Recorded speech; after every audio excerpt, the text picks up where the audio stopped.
Jealous girlfriend syndrome is real, and I too once fell victim to it. When my boyfriend and I first got together, we were literally 15. He was my first serious relationship that wasn't like a middle school relationship. So when other girls started going after my boyfriend, I was like, what is this fiery rage boiling up inside of me? Like, it literally made my blood boil. But I never ever showed it on the outside, so I figured it's okay as long as I suppress it and I keep my cool. But then there was this one time. So rewind just a few months before I met my boyfriend. He had this best friend that he used to see a lot, and my boyfriend's sister and his best friend's sister also got along pretty well, so they would like all four hang out. So when my boyfriend and I started dating, his sister spilled the tea to me about my boyfriend's old best friend's sister. Let's just call her Haley. So my boyfriend's sister tells me that Haley was obsessed with my boyfriend. Keep in mind, this is still before we started dating, and the way that my boyfriend's sister found this out was one time she was going with my boyfriend to his best friend's house, and Haley says to my boyfriend's sister, come in my room real quick, I want to show you something. So she follows her in there, and Haley had taped pictures of my boyfriend to her wall, like she had fully printed them out and hung them up. But what's even weirder is in all of the photos he was asleep. So naturally my boyfriend's sister is like,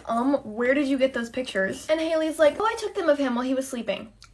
Fast forward to when me and my boyfriend are dating. He had stopped hanging out with that friend for other reasons. And on one random Tuesday, me and my boyfriend and his sister all decide to go to the mall. So we're in Barnes & Noble, and my boyfriend's like holding this book open, and his sister and I are like looking over his shoulder at the book. I don't even know what we were talking about. And there's this girl that starts kind of also peering over, looking at the book he's reading, and she says something to us really, really quietly, but it was like about the book. And all of us kind of turn to look at this girl, and we're like, what? On God, I actually don't remember what she said about the book, but it was something about one of the main characters or some interesting fact because she had read it. And we were all kind of like, oh, okay, cool, thanks. And then she starts to walk away because we were upstairs, so she's walking towards like the escalator to go back down. So she starts going down, and then she stops, runs back up and back towards us. We're gonna call my boyfriend's ex-best friend Chad for the sake of the story. And she goes, oh, and Chad says hi. And then she turned around super quick before anyone had time to say anything back and like ran back down the escalator. So I look at my boyfriend and my sister, and I'm like, what? What was that? And my boyfriend's sister's like, Jesse, that was Haley. And then I was like, oh. I look at my boyfriend, and he just goes, oh wait, really? I didn't really look at her.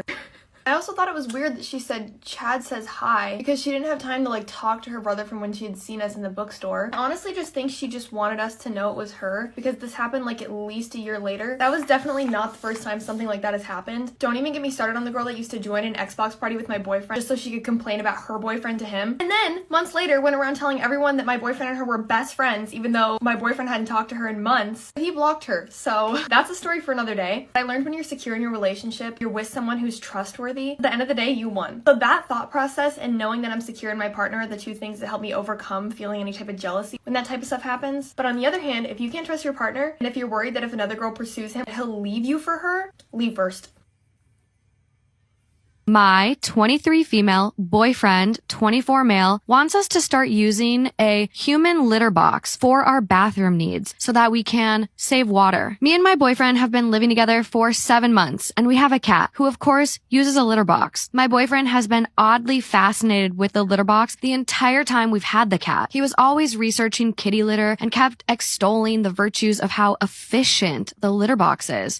At first, he brought it up as a joke, the idea of using a litter box instead of a toilet. I laughed at first, but he kept making the joke for like a week. Then he started, after the joke, being like, quote, but seriously, how would that work? A human litter box. And then started theorizing. A few days later, he presented his idea to me as to how a human litter box would go. He wanted to buy a mini inflatable kids pool and fill it with sand.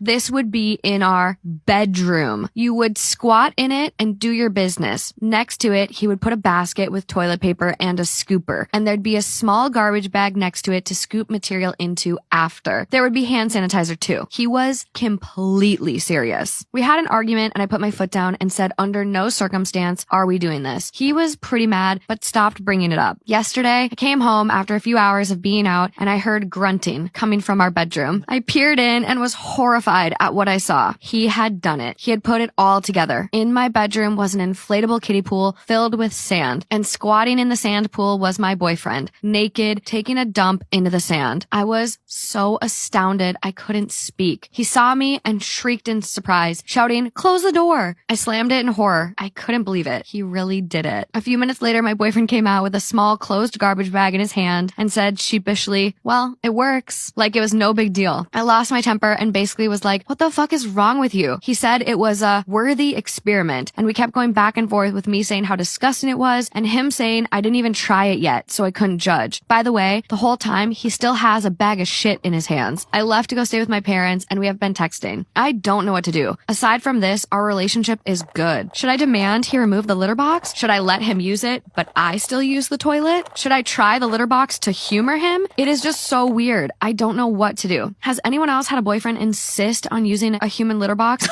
If so, how did you handle it? I saw a video of a girl asking if you've ever had a friend that just hated you, and I thought this was my time to shine. So I went through a lot of different like friend groups and best friends and stuff throughout my whole life, but I had one friend that I had for 7 years and one friend that I had for 4. And the friend I had for 7 years I started becoming friends with this other girl in high school, and I just introduced the two of them together, so then all 3 of us became a trio.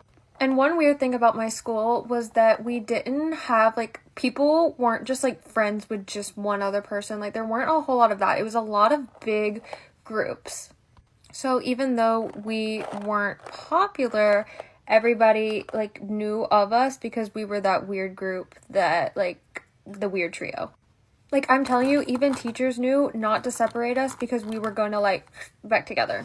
So fast forward to senior prom. We're going to call them Rachel and Ashley. Rachel and Ashley went to Ashley's house and decided that they were going to get ready together, and I got ready at my house.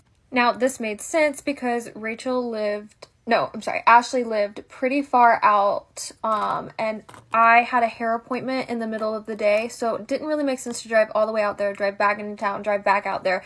I just got ready at my house. And if you've seen my prom pictures, you know I did Lady Gaga's Met Gala look for prom. Skipping blush and highlight because I'm doing that in a different video. So I finished my makeup, and I text a picture of it to Rachel. And she's like, oh, you need to take that off. You cannot wear that. That is embarrassing. Like, we do not want to be seen with that. And I'm just like, no, like, I spent 2 hours on it. I did not have time to take it off. I was like, no. And she was like, okay, well, then we're not going to come get you. Now, my parents had my car because one of their cars was in the shop. And I was like, you have to come get me or I can't get there. So begrudgingly, they come to my house and they pick me up. And then we meet all of our parents to go do pictures. Now, when we get there, they take one picture with me. Also, no, the whole drive over, they did not talk to me or acknowledge me. So they take one picture with me, then I get sprayed by a sprinkler and I get soaked. So now I'm crying. They do not care. They have better things to do. And then at this point, the parents are finding this weird because I'm being like completely overlooked, and that's never happened before. At least that they've seen. So all the parents are like, are you okay? What's going on? I'm like, I'm fine. Don't worry about it. Everything's fine. So we finish pictures and say farewell to our parents. So then we go to dinner. It's the most awkward thing ever. No one talks to me. So I'm just like, okay, when I get to prom, I'll find other people. At prom, some other girls hang out with us, so it's fine. It doesn't feel too awkward. Then when we get in the car to leave, Ashley looks at Rachel and is like, hey, do you want to spend the night at my house? And Rachel's like, yeah, I'd love to. So Ashley goes, great. We'll drop Allie off and then we will go to my house. And that's exactly what happened. Story time about how I was stalked by what I honestly believe was a serial killer. In 2020, this guy moved into my apartment complex down the hall from me. My first encounter with this guy was in the hallways on his move-in day. He looked at me and the first thing he ever said to me was, are you scared of me? I thought that seemed a little strange, but then I realized that he was moving in to my guy best friend's apartment. So I texted my guy best friend and I was like, yo, your new roommate seems a little bit weird. Be careful. The following days, I keep finding this man everywhere I'm going. He was in the elevator with me. We got out of the elevator at the same time. I doubled back to make sure no one was following me. And he, at the exact same time, peeked out from behind the wall he was hiding behind. We made eye contact. And he laughed this evil demonic laugh, and he found out which apartment was mine.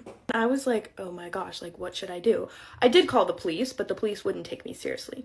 I go over to my guy best friend's apartment, and obviously the stalker and him are sharing the same apartment unit. While I'm hanging out with him and a bunch of other guy friends, the stalker dude starts pacing back and forth through the apartment with an axe on his shoulder and a helmet. just pacing, not saying a word to anyone, just pacing back and forth with an axe. He then proceeds to block the door like this. This guy's 19 years old and he's ripped on steroids. This guy couldn't even walk normal because of his muscle mass. And he's standing, blocking the door so that no one could come in and no one could come out of the apartment unit. The guy eventually leaves the apartment, but he comes back. And when he comes back, he's extremely pissed off, goes into his room and is throwing things around. He comes out, and the dog who was living in the apartment starts growling. This dog loved people, but it could sense a very demonic energy. Look up at the stalker dude to see why the dog is growling. This guy had the most demonic glow to his eyes I have ever seen. I cannot describe it. All I knew is that I saw evil and darkness, and in that moment, I was terrified. All of my guy friends were actually playing video games, so they weren't really paying attention to what was going on. Once I got their attention, I told them that it's not safe here, we have to go. And they didn't know what I was talking about, but I told them I was leaving, and I got up and I left. Some of my guy friends followed me, though. When I got out of that apartment, I bawled my eyes out, and they were like, Cece, what happened? Like, why are you upset? Like, we were just hanging, like, I don't understand. So I told them exactly what I saw. My guy friends that stayed back tried to talk to him and see why he was angry, and this is what the stalker boy said. He told them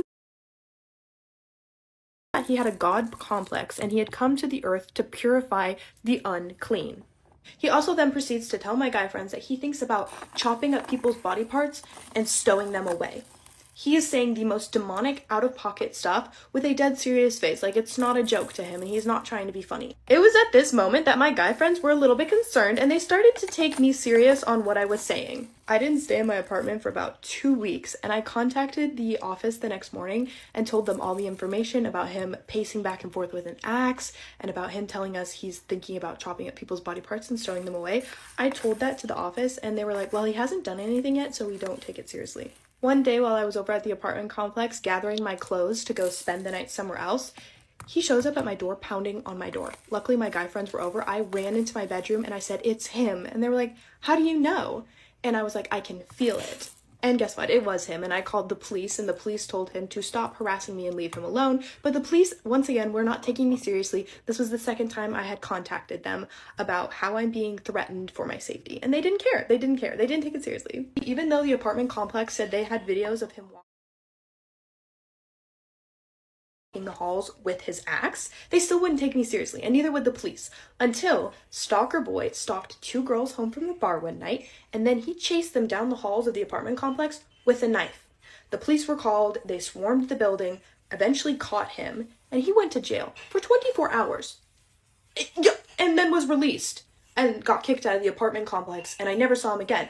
But the only thing he left behind was his axe and his helmet, which is really creepy. But yeah, that's the story. So here's the long-awaited story time. So there's 2 reasons why I got banned off Uber. One of them isn't that bad, and then the other one, like, cops got involved.